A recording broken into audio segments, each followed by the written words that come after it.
Okay, segment number 3 is going to begin now with the much ballyhooed, heralded, talked about, the legendary Dennis Schutzenhofer. How do you want to introduce this guy, KP? He's a great individual, was a great coach, great mentor. And I followed him through his officiating, and we'll get into that, but he also officiates. I don't know if I put that on the notes, but great man. And you and I have tried to connect to get you on this show for like over a year. Rita Menke was after me to get you on here, and I reached out to you, and I thought I had you booked at one point, and then I think you got sick. Is that possible? I don't get sick. I don't know, man. You and I, because I've got the text messages, and I don't know. I don't really remember all the details of what happened, but really excited to finally have you on the show, Dennis. Thank you. Thanks so much for being here. A Life in Baseball. What would be the title of your biography? I eat, sleep, and drink baseball. Baseball is just your thing. Yeah. How old were you when you realized that you were a baseball lifer? My dad took me to Sportsman's Park, 1954. I was 5 years old. Couldn't believe how green the grass was, how the fans adored and put the players up on a pedestal. And I was hooked for life at that point. Who were the players that you remember playing that? Don Blasingame is my hero, the Blazer. I was the second baseman. He was the second baseman after Red Schoendienst, and I love Don Blasingame. I have every baseball card ever made of Don Blasingame.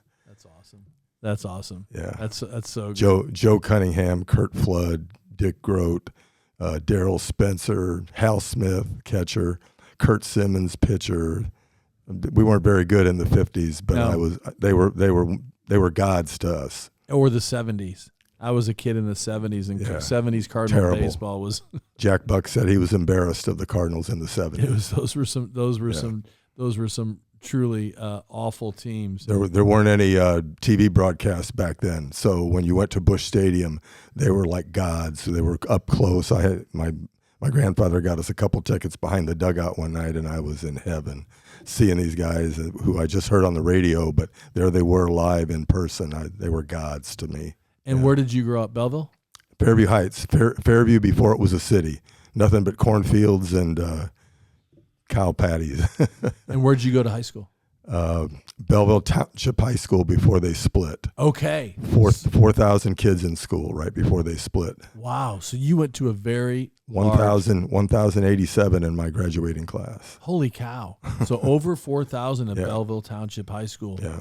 Wow. That's crazy. And I know you played baseball in high school, obviously. Did you play anything else? Went out for basketball. I was real quick, but always a little guy.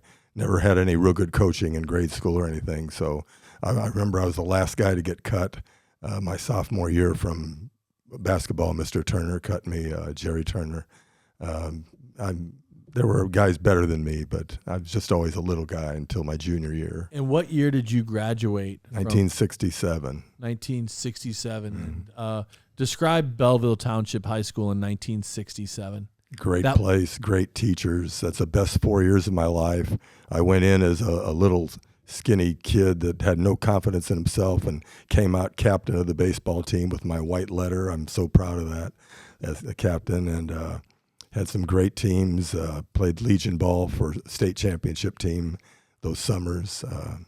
That's the best 4 years of my life, Belleville Township High School. That's awesome. That's awesome. But 1967 was kind of a turbulent time in this country. Oh, that was some of the headlines on our Legion team that had great success.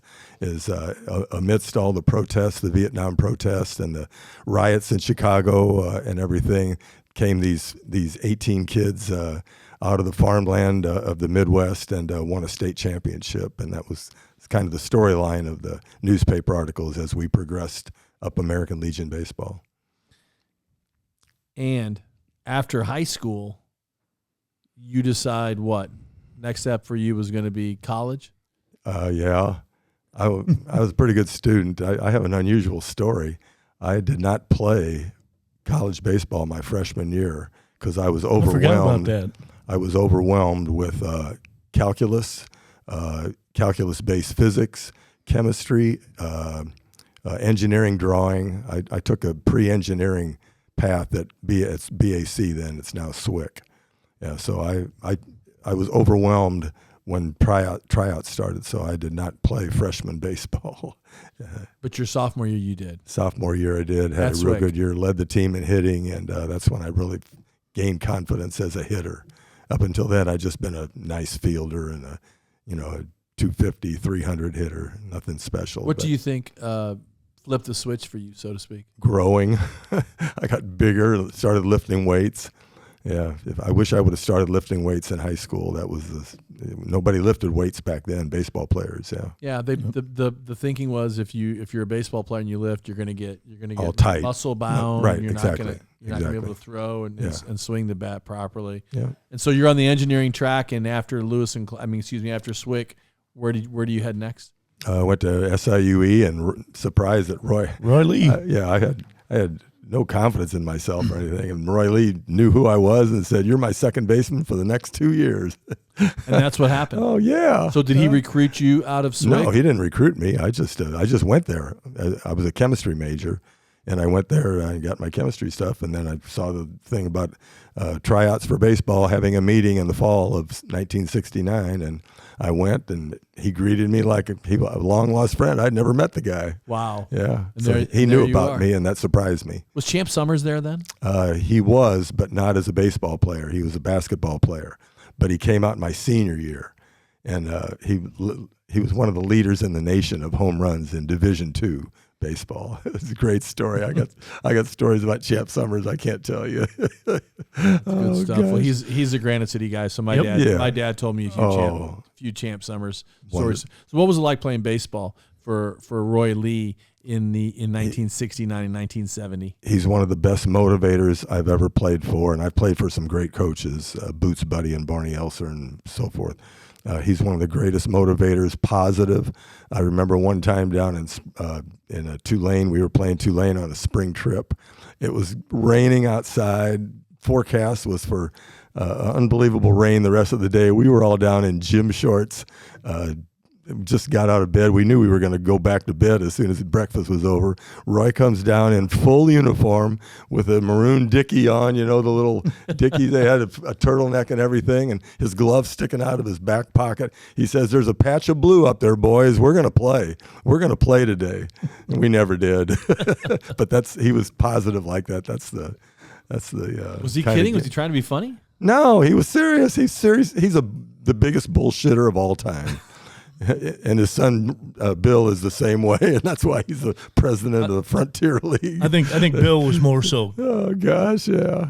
That's funny. That's good stuff. So then, do you put that chemistry degree to work? Funny story. So bashful and shy about public speaking.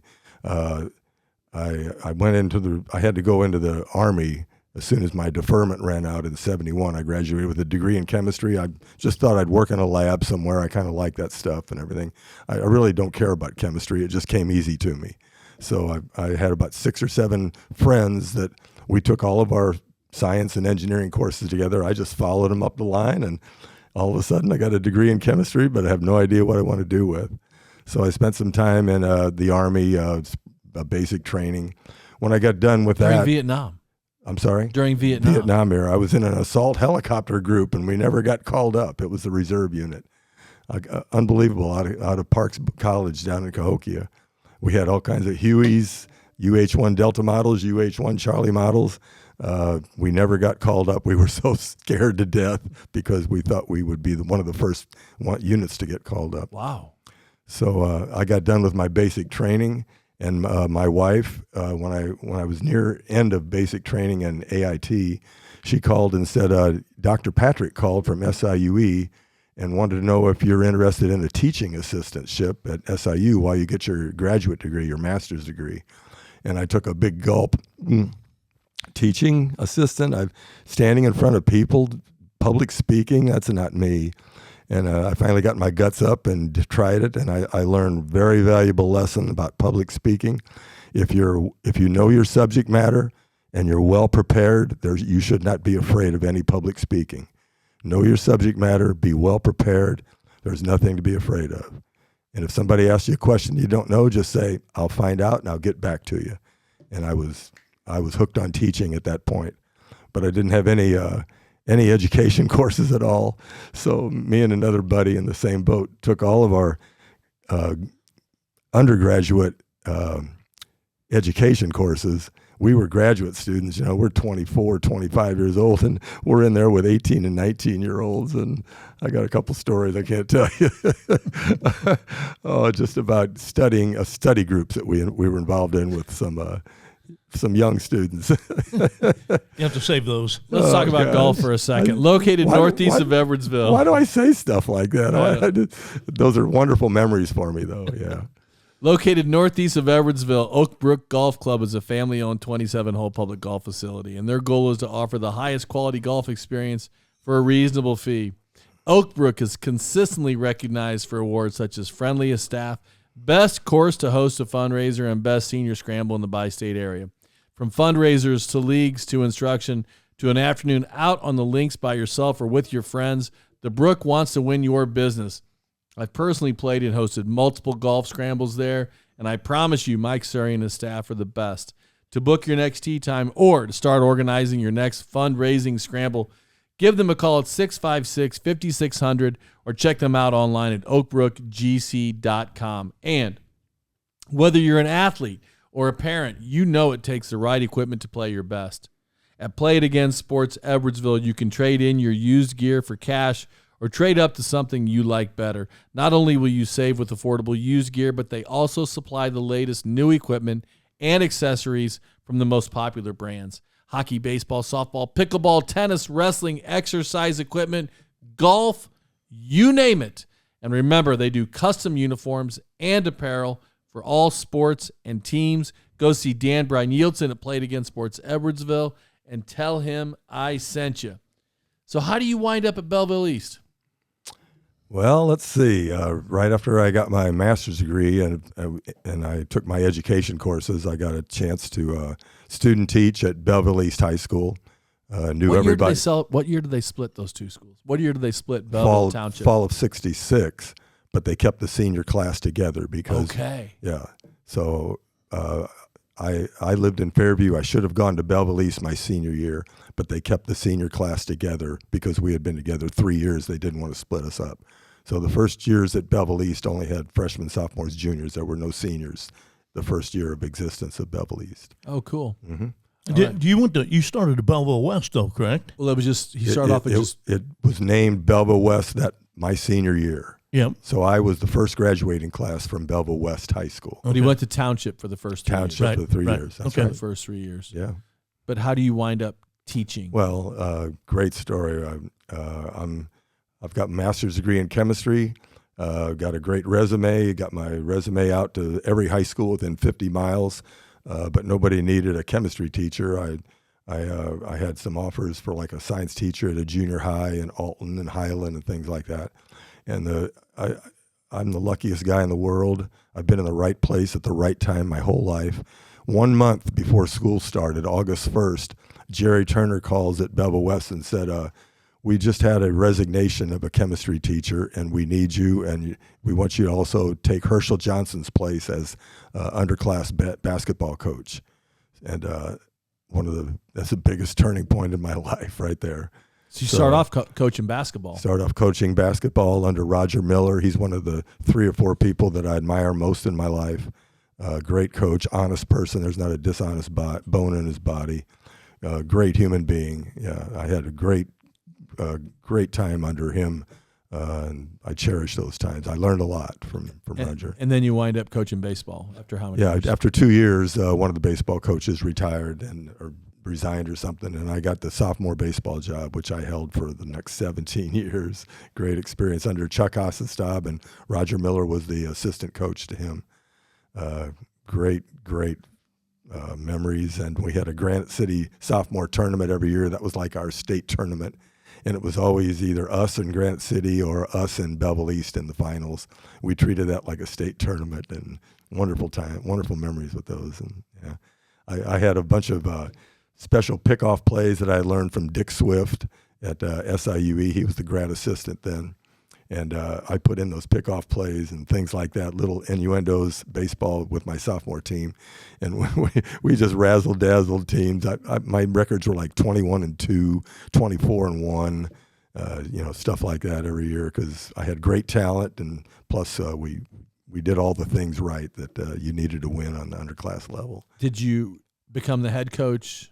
No.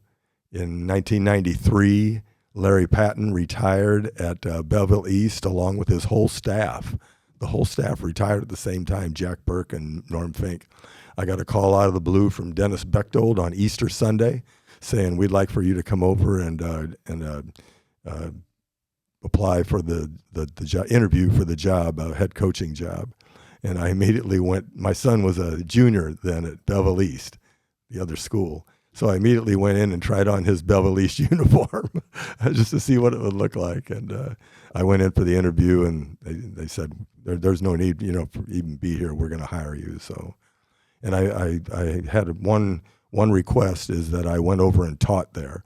I had a number of people that taught at one school and coached at the other, and that was not a good situation. Why? So I wanted to be at at the same school where my players were. In case of any troubles or anything like that, I wanted to be right there. And plus, my two sons were going to go to Belleville East, so I wanted to be on campus with them. So you coached your sons? Yeah. How many years were you the head coach at East? 7 years at Belleville East. And I would have been there until the end. I would have been like 15 years. But my son, Andy, had so much success at the University of Illinois his freshman year that I decided I didn't want to miss that. So I resigned. And I got to follow him full-time his next 3 years at Illinois, where he set all kinds of records. What did he play? What position? He was a first baseman. I was an idiot. When he was 3 days old, I put a ping pong ball in his left hand, thinking he was going to be a great left-handed pitcher. And at that point, he eliminated the possibility of being a second baseman, shortstop, third baseman, or catcher.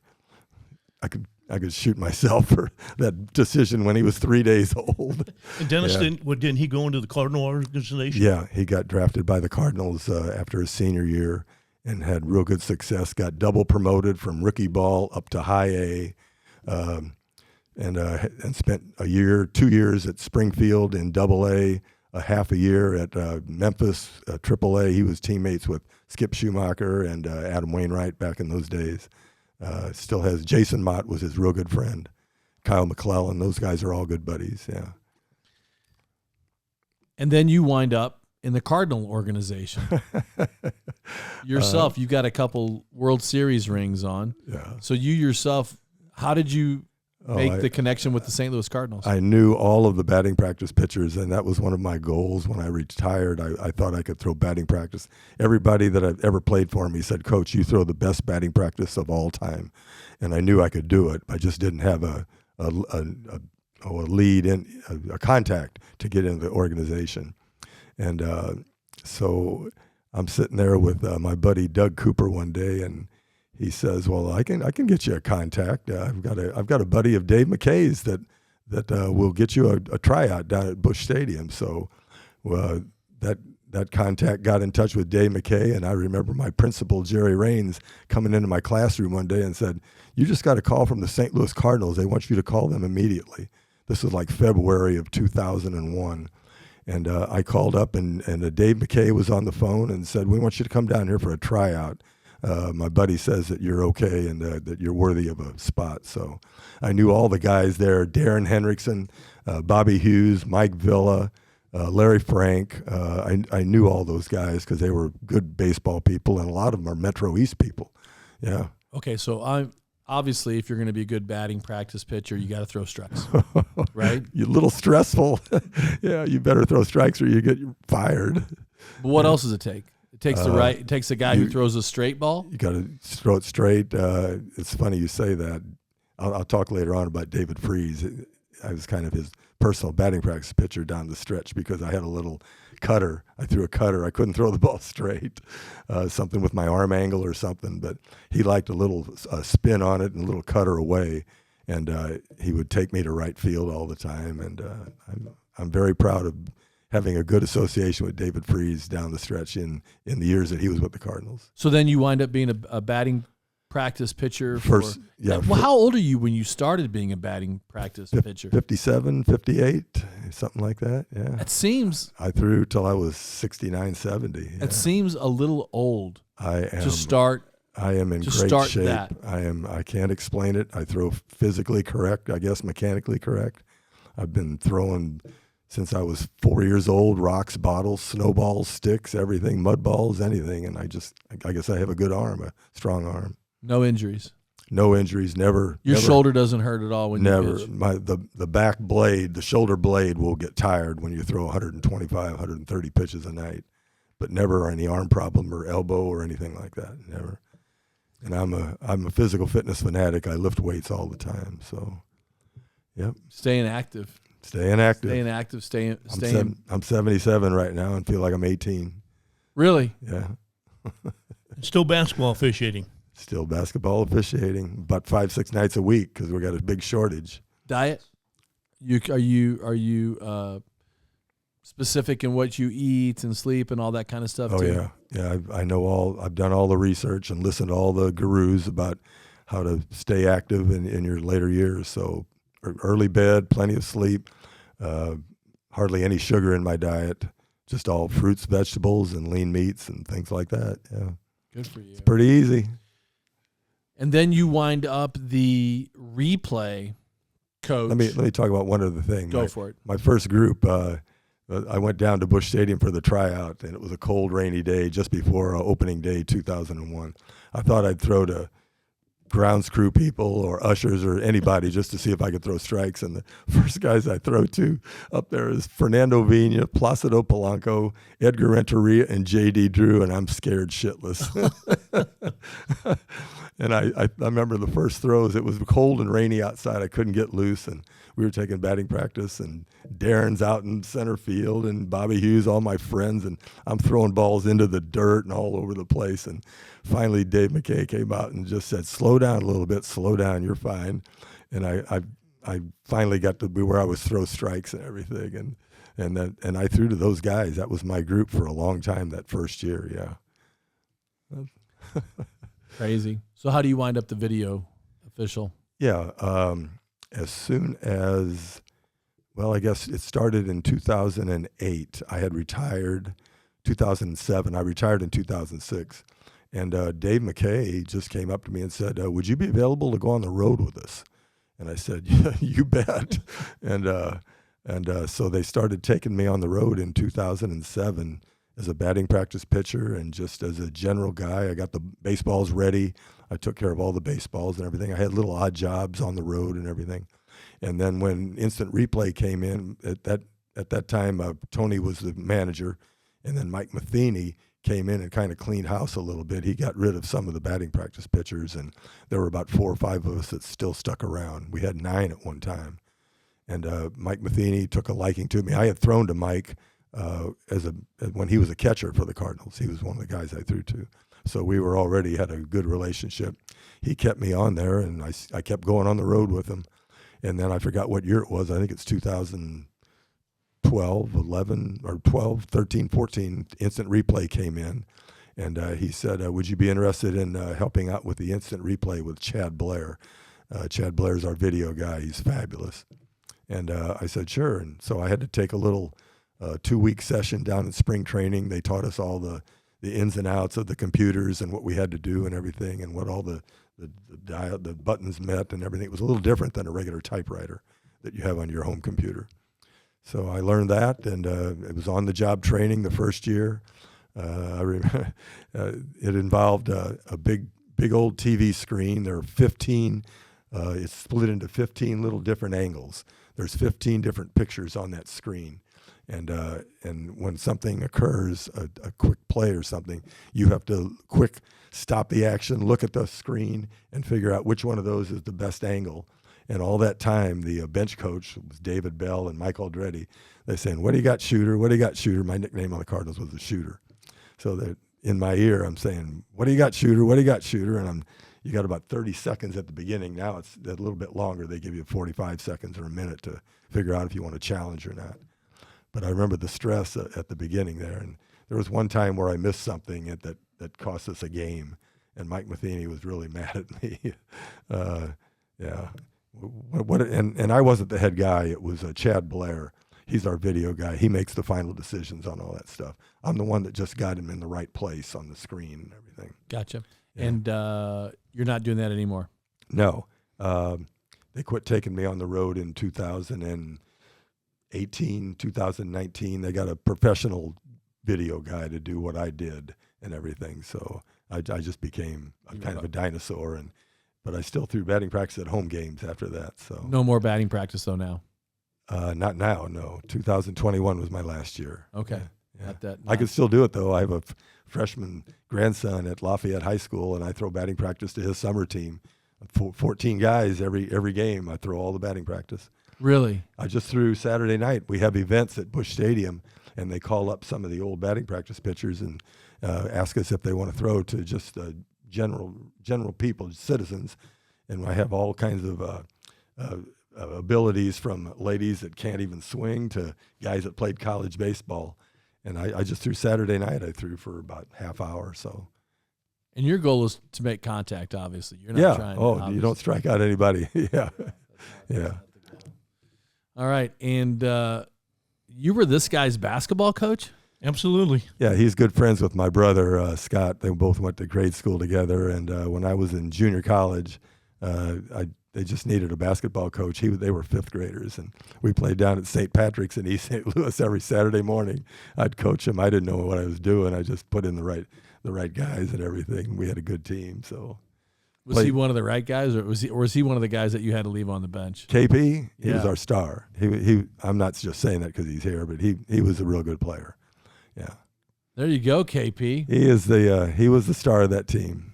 Yeah. We had a lot of fun. Coach did a nice job. What do you remember about playing for Coach Schutzenhofer? It was kind of neat playing for somebody that was just in college, because we were all enamored with we called him Butch back in the day, and just knowing he was a JUCO and just playing sports, playing baseball, this whole background it was fun. Plus he was fun to play for. Were you in the car the one day that we had to escape? Yes. We had some people, some parents or something. I don't know who they were, but they took we beat them, and they got in a car. We got in our car, I'm driving, and there's about 7 or 8 kids packed in the car. And I remember somebody saying, "Butchie, get out of here. Butchie, get out of here. There's somebody after us." And we sped out of St. Patrick's Gym and out of East St. Louis I still remember that like it was yesterday. What happened? What'd you do? We won. We beat their team. Yep. And there were some, I don't know whether they were teenagers or parents, but I remember hearing somebody saying, "Butchie, you got to get out of here. There's somebody after us." Yeah. Did you guys ref together as a team much? No, I'm a second class ref. I never did have any of the big games or anything. KP was one of the best, but I was more in grade school and doing on the women's side. I could never do postseason because I was always a baseball coach. Yeah. Yeah, I never put in for postseason, so I never did any of the big games or anything. But you're still working. I still work because there's a need for us, and I'm a pretty good girls basketball coach or basketball official right now. No, he's really good. I won't let him. I mean, the thing that hurt him was that, like I said, when he was in baseball, he couldn't do postseason, and that hurts as an official. My practice started March 1st every year, and that's right during the beginning of postseason. All these times, when were you happiest? Were you happiest when you were traveling with the Cardinals, when you were coaching your kid at Belleville East? If you know me, you'll know that I say it's all great. I'm high on life. I love everything. I'm a positive person. I was positive with my players when I coached. I had a reputation with the Cardinals. I'd say stupid stuff during batting practice in the cages and things, and they'd say, "Shooter, what do you got for us today?" And I was the joke teller. I'd have to run my jokes past Adam Wainwright to make sure that they were appropriate and everything. But in spring training, I'd give a joke a day in the morning. I'm a pretty good joke teller. Are you still close to those guys at all, like Wainwright and any of those guys? Not Wainwright, but John Jay, Daniel Descalso, Skip Schumacher, David Freese and I are still, he's a big Navy SEAL guy, and so am I. So anytime there's a special on TV about Navy SEALs or anything, a new book coming out, we always text back and forth to see if they know about what's coming up on the Navy SEAL side. Yeah. You love the Navy SEALs, huh? Love the Navy SEALs. Just yeah. All right, good stuff. Any other stories you want to enthrall us with before you get out of here? I will say that I lived 13 seasons with the Cardinals on the road, and I never saw one inappropriate thing from any of the players. It might have happened, but I never saw one inappropriate thing. I was so impressed with the way Tony and Mike Matheny ran things. So I want to get that across to the average fan, that they think, all kinds of shenanigans happen on the road, and I never saw any of it. Good stuff, man. How about advice for staying young? Keep lifting, keep eating right, keep sleeping? I do have, if there's any young people listening, I do have an advice on the definition of happiness, and that's to find something you love to do, find out your passion in life, and then find out some way to get paid for it, and you'll be happy the rest of your life. That's good stuff, man. Yeah. All right. Any shout-outs before you get out of here? Nah, except to Doug Cooper. I owe him my Cardinal job. He was a Belleville's American Legion coach, and we're still real good buddies. Yeah.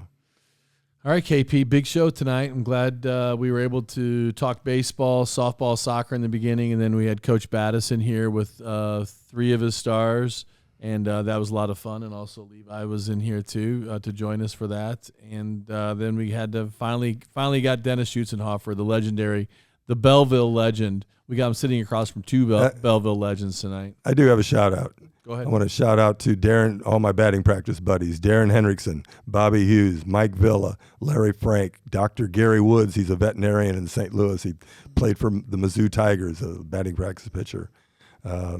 George, I forgot George's name. He left us early in my time. So great people. We still have a reunion every year. We get together at McGurk's right after the World Series and relive old stories, and it's fabulous. That's awesome. I've got some Bob Hughes stories that I can't tell on here either. That sounds good. All right, Dennis, thanks so much for coming by. Thank you. It was an honor. All right, thank you all for listening to the Metro East Sports Podcast presented by Little Caesars Pizza. And huge thanks to guests Dustin Batta, Micah Butler, Rowan Weller, Matt Wilson, and Dennis Schutzenhofer, and of course Levi Wadle, and for partners Cassins, Chrysler, Dodge, Jeep, and Ram, Keller Williams Marquis, the Blasting Game Group, Integrity Spine and Joint Center, Front Office, Fiduciary Network, Oakbrook Golf Club, and Play It Again Sports, Edwardsville, and for my teammates Diego Solares, Matt Camp, Kevin Paolo, Luke Slemmer, and Sophia Jacoby. Thank you for listening to the Metro East Sports Podcast, talking all things sports in the Metro East.